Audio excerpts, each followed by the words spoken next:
மீன் குழம்பு இவ்வளோ ஈஸியாக யாராலையும் வைக்க முடியாது. ஆனால் டேஸ்ட்டு ரொம்ப சூப்பராக இருக்கும். நம்ம இன்றைக்கி சுதும்பு மீன் குழம்பு தான் எப்படி செய்கிறதுன்னு பார்க்க போகிறோம்.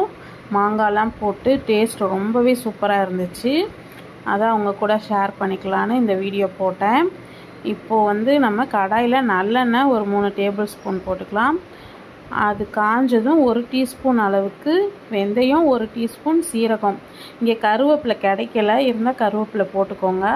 அப்புறம் 2 பெரிய வெங்காயம் பொடியாக கட் பண்ணி அது நல்லா ப்ரௌனாக வதங்கினதும் குழம்பு மிளகாத்தூள் ஒரு 4 டேபிள் ஸ்பூன் போட்டுட்டு ஒரு 3 தக்காளியை அரைச்சி வச்சுருக்கேன், அதையும் சேர்த்து நல்லா எண்ணெய் பிரிய வதக்கிட்டு இது கூடவே காம்பு மட்டும் நீக்கினா 5 பச்சை மிளகா வாசனைக்காக சேர்த்துட்டு இப்போ புளி ஒரு பெரிய லெமன் சைஸ் அளவு புளி ஊற வச்சு கரைச்சி தண்ணியெல்லாம் ஊற்றி சேர்த்துக்கோங்க.